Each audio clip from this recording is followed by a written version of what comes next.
É com muita alegria, amor no coração, que estamos começando o nosso Evangelho, preces e radiações. Vamos para a nossa prece da noite. Quando conclamou o Divino Mestre, sede perfeitos.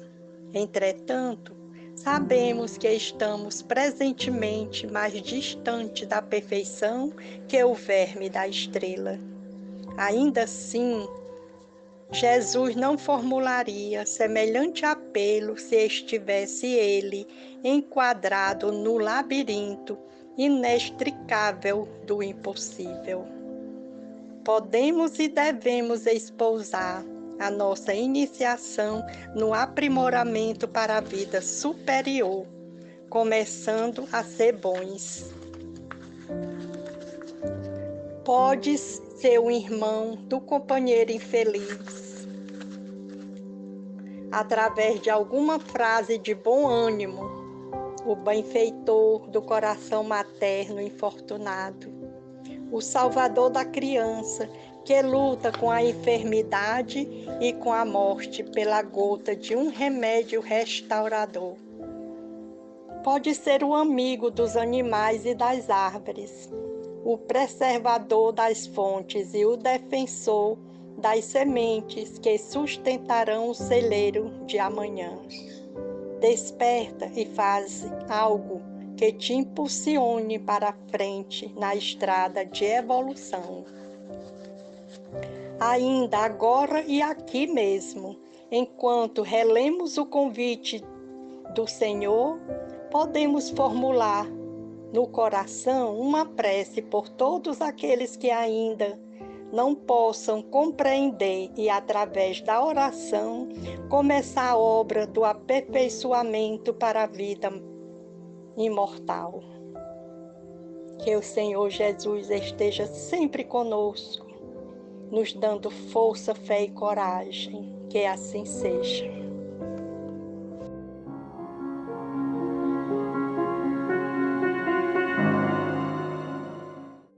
Boa noite. Leitura do Evangelho segundo o Espiritismo, capítulo 26, item 9. Ao lado da questão moral, apresenta-se uma consideração efetiva, não menos importante, que se prende à própria natureza da faculdade. A mediunidade séria não pode ser e jamais será uma profissão, não só porque se desacreditaria moralmente, sendo logo identificada com os ledores da boa sorte, como também porque um obstáculo material a isso se opõe. É que se trata de uma faculdade essencialmente móvel, fugidia e variável, com cuja perenidade ninguém pode contar. Seria, pois, para o explorador, uma fonte absolutamente incerta de receitas, que pode lhe faltar no momento em que mais precise dela. Coisa diversa é o talento adquirido pelo estudo, pelo trabalho, e que por isso mesmo é uma propriedade da qual naturalmente se permite ao seu possuidor tirar partido. A mediunidade, porém, não é uma arte nem talento, razão pela qual não pode tornar-se uma profissão. Ela não existe sem o concurso dos espíritos. Faltando estes, não há mediunidade. A aptidão pode subsistir, mas o seu exercício se anula. É por isso que não há no mundo um único médium capaz de garantir a obtenção de um fenômeno espírita em dado momento. Portanto, explorar a mediunidade é dispor de uma coisa da qual não se é realmente dono. Afirmar o contrário é enganar a pessoa que paga. Há mais. Não é de si próprio que o explorador dispõe, mas do concurso dos espíritos, das almas dos mortos, que ele põe a preço de moeda. Essa ideia causa instintiva repugnância. Foi um tráfico degenerado em abuso, explorado pelo charlatanismo, pela ignorância, pela credulidade e pela superstição que motivou a proibição de Moisés. O moderno espiritismo, compreendendo o lado sério da questão, pelo descrédito que lançou sobre essa exploração, levou a mediunidade à categoria de missão. Muita paz. Boa noite, meus amigos e amigas. Mais um evangelho de muita luz. Dentro das leituras e reflexões do iluminado Evangelho, Allan Kardec continua suas análises apresentando argumentos significativos para a gratuidade da mediunidade.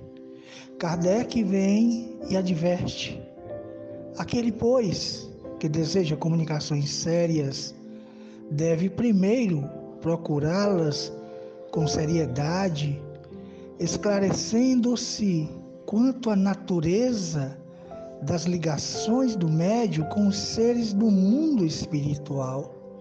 Ora, a primeira condição para se conseguir a boa vontade dos bons espíritos é a que decorre da humildade, do devotamento e da abnegação.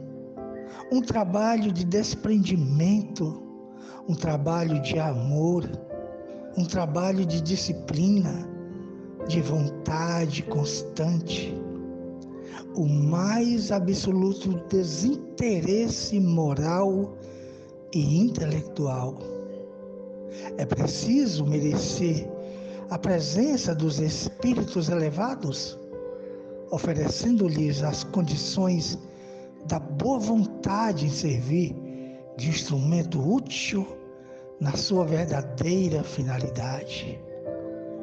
Meus irmãos, trabalhar sempre no bem, pelo bem e para o bem de todos os próximos, sem nada exigir em troca, a não ser a satisfação de colaborar na obra divina do progresso da humanidade.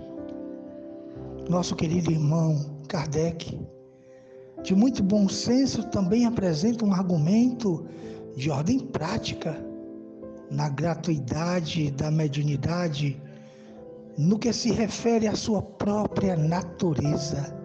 Ora, sendo uma faculdade que depende da vontade dos espíritos que a usam, ela pode falhar, pode nada produzir, colocando o seu explorador em uma situação difícil, delicada, na qual ele é tentado a fingir e mentir.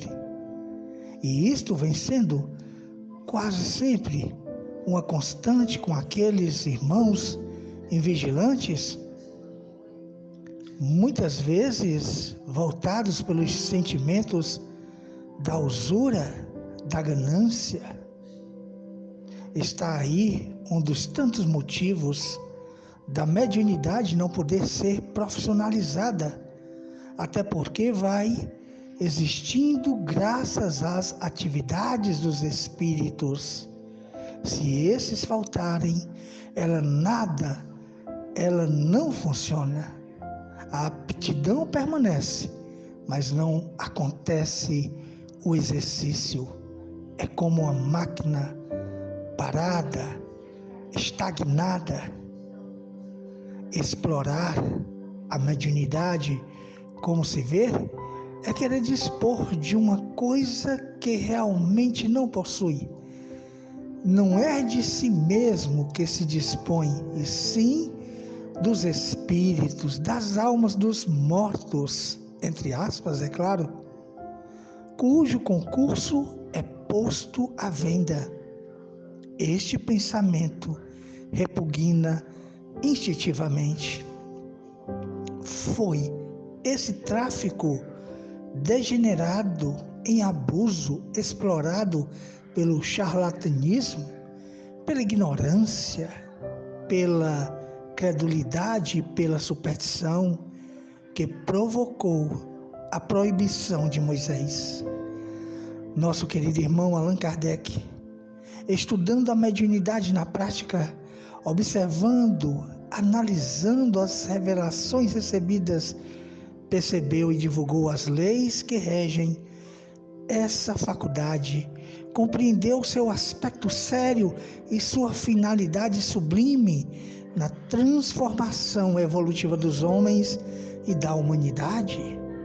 Por isso, pela sua finalidade, o Espiritismo desmascara essa exploração, elevando a mediunidade à categoria de missão, que depende no seu uso da moral do médium, a fim de que seja praticada santamente, religiosamente. Por isso também as reuniões mediúnicas são sempre iniciadas com uma prece, sendo que seus participantes já devem preparar-se desde antes, em casa, vigiando mais os seus sentimentos, pensamentos e ações, e na vivência constante do Evangelho de Jesus. Meus irmãos, a mediunidade curadora que transmite os fluidos salutares dos bons espíritos deve ser feita como Jesus e os apóstolos faziam, sem nada cobrar. Eles devem ser o exemplo a ser seguido. Sigamos por mais um Evangelho, sempre com Jesus e todos os espíritos do amor. Muita paz.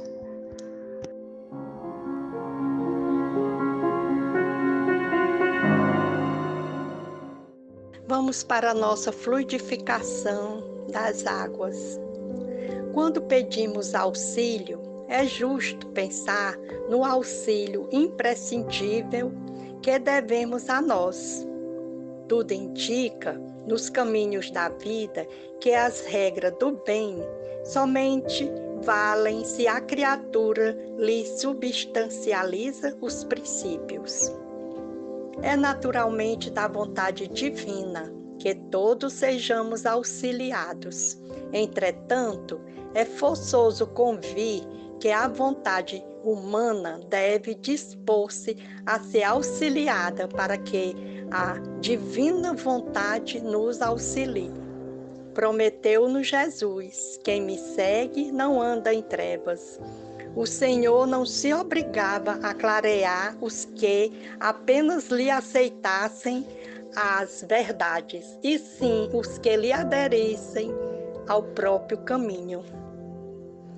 E assim, Senhor, pedimos o teu amor, a tua divina vontade, vossa e de todos os espíritos do bem, de Dr. Bezerra de Menezes, que nos auxiliem na fluidificação das águas, de todas as casas, de todas as residências, dos hospitais, aonde tem, meu Pai, um filho teu, doente, necessitando de auxílio, de fé, de esperança, que ele possa, meu Pai, através dessa água, receber todos os benefícios de que ele esteja necessitando. Rogamos o teu amparo e que a tua luz brilhe para todos. Que assim seja.